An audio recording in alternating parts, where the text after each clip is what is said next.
when they think of automotive or when they think of parts, they think, oh wow, that's a niche problem. But I think having a second thought about that, they realize this is an industry where everyone in their lifetime is buying parts multiple times. For us, we came extremely close to running out of money. I think at the time we thought maybe there's like a 10% chance of us solving it. We worked ridiculously hard, 7 days a week, 16 hours a day, and we just solved each problem as it came. There was no alternative. The alternative was to stop. Yeah, so I'm Levi Fawcett and I'm the CEO of Partly. Partly are solving one problem, and that is we need to make it really easy for buyers to find the right parts online. Partly have grown incredibly quickly over the last 3 years. Our customers power around 40% of all parts orders done online today. We've taken investment from some really incredible people. Dylan Field from Figma, Akshay from Notion. These are all people that have actually helped us really just understand what great looks like, what exceptional looks like.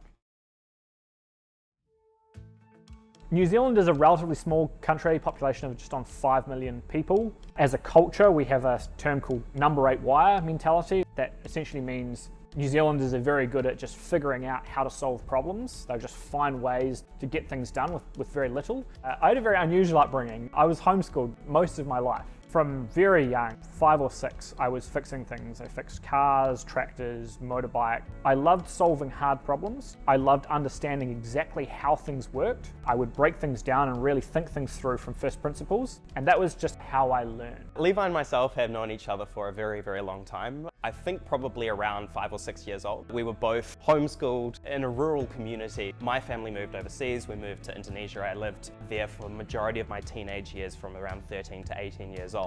You know, when you experience a different culture, you experience a different country, society, the way of doing things is totally different. And all of a sudden, you see problems and you see opportunities everywhere around you. And so that's true when going into the culture, but also when you come back your home country. And that was what was really motivational to me, was that there seemed like there was so much obvious problems to solve.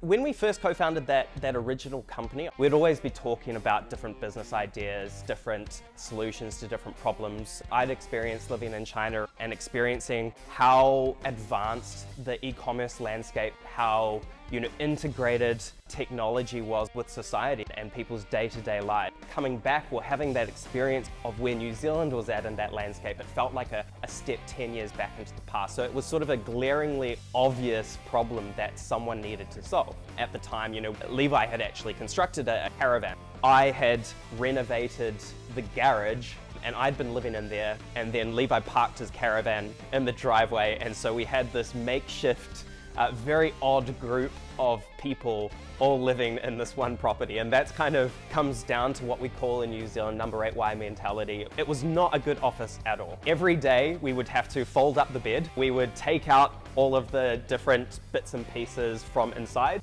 we would carry in desks into the caravan and then work around 12 hours coding away, writing away. We did that for 6 months, just non-stop, all together in this one space. And that was the environment, or the melting pot of ingenuity, innovation and entrepreneurship that the business was birthed out of. All Goods was designed to help SMBs, help small to medium businesses sell online. We built quite a good business around it, grown to just over 1,000 business customers, 400,000 monthly users on the platform, but it was extremely low margin. It was clear that the business was never going to be wildly successful. We kind of ended up competing with a local marketplace. Competing with marketplaces is fundamentally a terrible idea. Marketplaces have these deep network effects, and so it just doesn't make sense to compete. It was a long journey.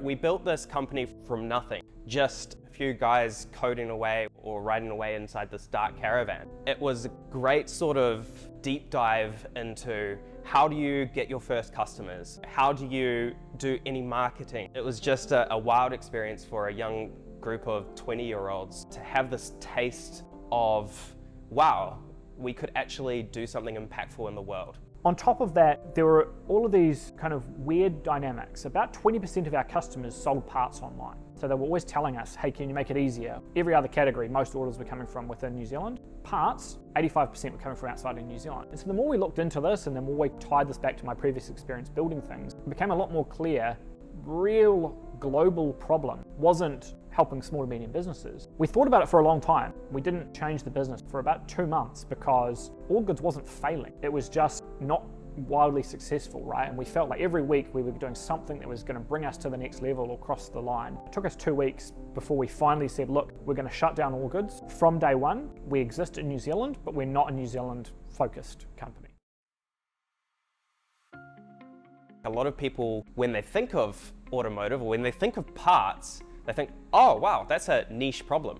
But I think having a second thought about that, they realize this is an industry where everyone in their lifetime is buying parts multiple times. The latest numbers that we have on this is there's around about $1.9 trillion spent on parts. When I go and look for parts, I go door handle for my 2015 Toyota Corolla. There's actually 300 different variants of Toyota Corolla. Each one of those cars has a different door handle.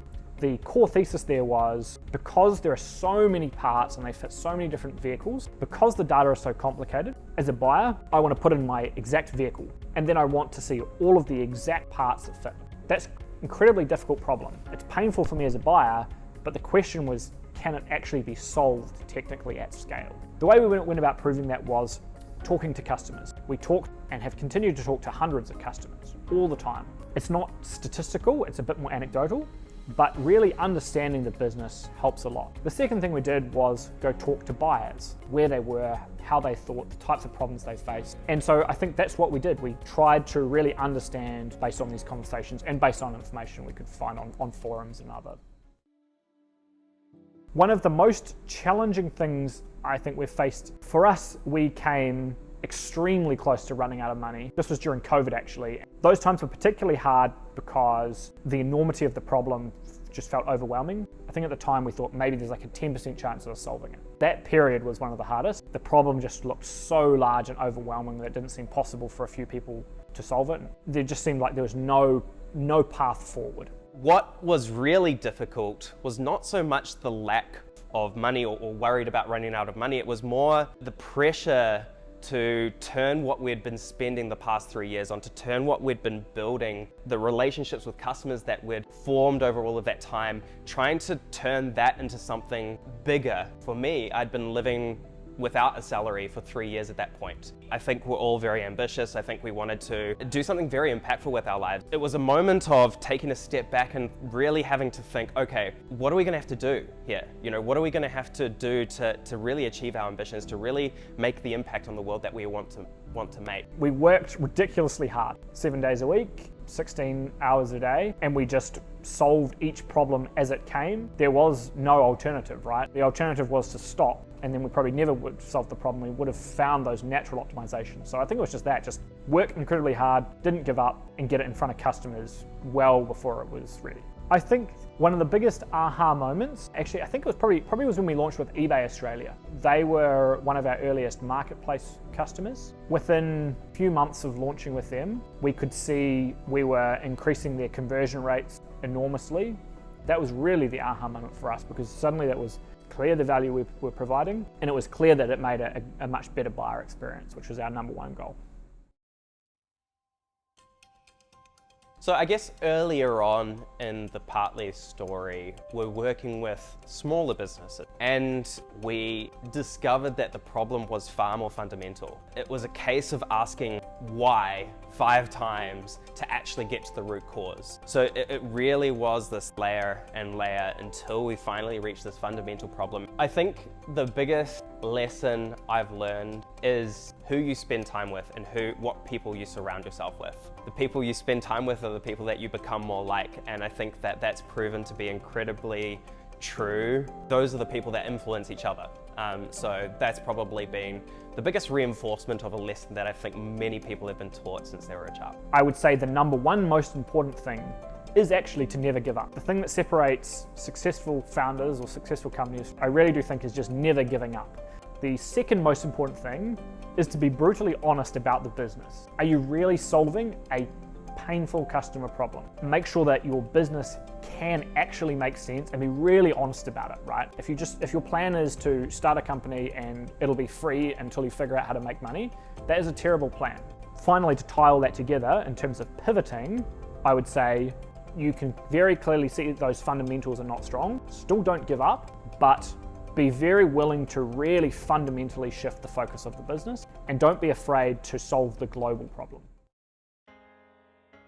People who had built clearly successful world-class businesses invested in Partly. Dylan Field from Figma, Akshay from Notion, these are all people that have actually helped us along our journey.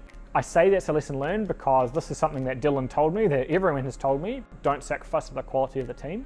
It's much better to take a long time to hire than it is to hire someone who lowers the bar of the team overall. And a great team with a very, very clear mission is pretty hard to beat. Now is when I feel the momentum is as fast as it's ever been. Like, I think that the speed of growth has only ever gotten faster. So like with every day, for me, it feels like we've gained more momentum. To me, I don't care much, to be honest. You know, like it's a great title, fastest growing, but the reality is it all comes down to how we execute. None of this will matter in 5 years, right? What will matter in 5 years is, have we built solid business foundations? Today we have an office in London, we're powering eBay. Planning to scale, we will be spending a lot more of our time in Europe. The structure of the business already lets us scale fairly well. I don't think every entrepreneur needs to be solving a global problem. However, in my experience, solving the big, hairy, audacious problem is almost the same level of difficulty as a small localized problem.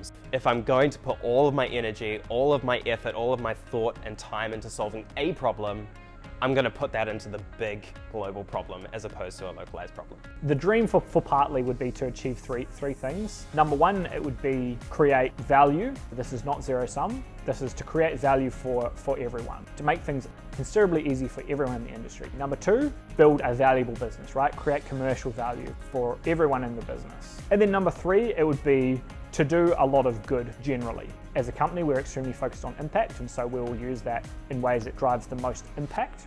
But yeah, I think that would be the dream. In the long run, doing those three things.